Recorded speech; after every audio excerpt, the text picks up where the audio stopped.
ජීවිතයට ප්‍රවෘත්තියක්. News for Life. විලවුන් භාවිතය අතීතයේ සිටම පැවත එන පුරුද්දක්. අද එය මහා විලවුන් වෙළඳපොළක් බවට පත්වෙලා. මේ විලවුන් භාවිතය ගැන දැනගන්න අපි කතා කළා විලවුන් උපකරණ හා ඖෂධ අධිකාරියේ සභාපති වෛද්‍ය හේමන්ත බෙනරගම මහතාට. News for Life.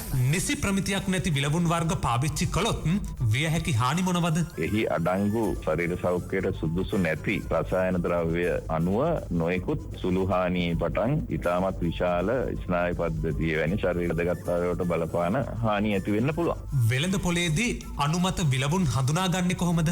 අපේ තියෙනවා නිල වෙබ් අඩවියක්. විලවුන් උපකරණ සහ ඖෂධ අධිකාරියෙන් දිගටම නඩත්තු කරන වෙබ් ලිපිනය තමයි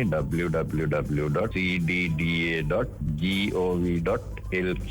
ඒකේ තියෙනවා සියලුම ලියාපදිංචි විලවුන් වල විස්තර. මේ විලවුන් වර්ගයේ නාම මොකක්ද? නිෂ්පාදකයා කවුද? ලංකාවට ගෙන්නන්නේ කවුද? ලංකාව නිෂ්පාදනය කරනවා නම් ඒ සමාගම මොකක්ද කියන සියලුම විස්තර. ඒක බැලුවා නම් සොයා ගන්න පුළුවන්. විලවුන් වර්ගයක් ලියාපදිංචි කිරීමේදී සැලකිල්ලට ගන්න කරුණු මොනවද? ඒක සම්බන්ධව තාක්ෂණික අගයුම් කමිටුවක් තියෙනවා අපේ මෙහි වෙනම. ඒකේ ඉන්නවා ඖෂධ වේදය, බිෂක් වේදය, කියන්නේ ෆාමකොලොජි සම්බන්ධ විශේෂඥවරුන්. ඒකම ශ්‍රී ලංකා ප්‍රමිති ආයතනයේ නිලධාරීන් ඉන්නවා. රජයේ රස පරීක්ෂක දෙපාර්තමේන්තුවේ නිලධාරීන් ඉන්නවා. ඒතර අපි ආයුර්වේද දෙපාර්තමේන්තුවේ ආයුර්වේද වෛද්‍යවරුනුත් සම්බන්ධ කරගෙන ඉන්නවා. මොකද සමහර ආයුර්වේද නිෂ්පාදන සමේ ආලේප කරන ප්‍රතිකාර විදිහට. ඒකට ඒවත් යම් ප්‍රශ්න තියෙනවා. ඒ වගේ සාමාන්‍යත කණ්ඩායමක් විසින් පරීක්ෂා කරලා බලලා තමයි අපි මේ ලියාපදිංචිය ලබා දෙන්නේ. වෙනත් රටකට ගිය ශ්‍රී ලාංකිකයෙකුට මෙරට ලියාපදිංචි නැති විලවුන් වර්ග රැගෙන එන්න පුළුවන්ද? තාමත් සුළු ප්‍රමාණයක්. ඒ කියන්නේ මොකක්ද පර්ෆියුම් බොටල් එකක්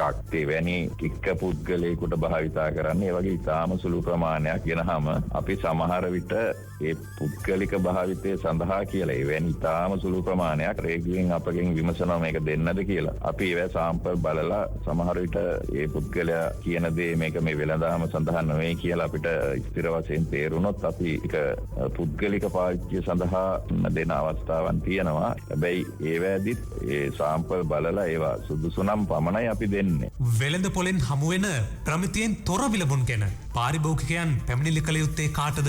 මෙතන මගේ දුරකථන අංකය තියෙනවා 26973 26986 ඒ කියන්නේ කෙලින්ම ආහාර ඖෂධ පරීක්ෂක මහතුරුන්ගේ දුරකථන අංකය. ඒතර ෆැක්ස් නම්බර් එකක් තියෙනවා 2689704.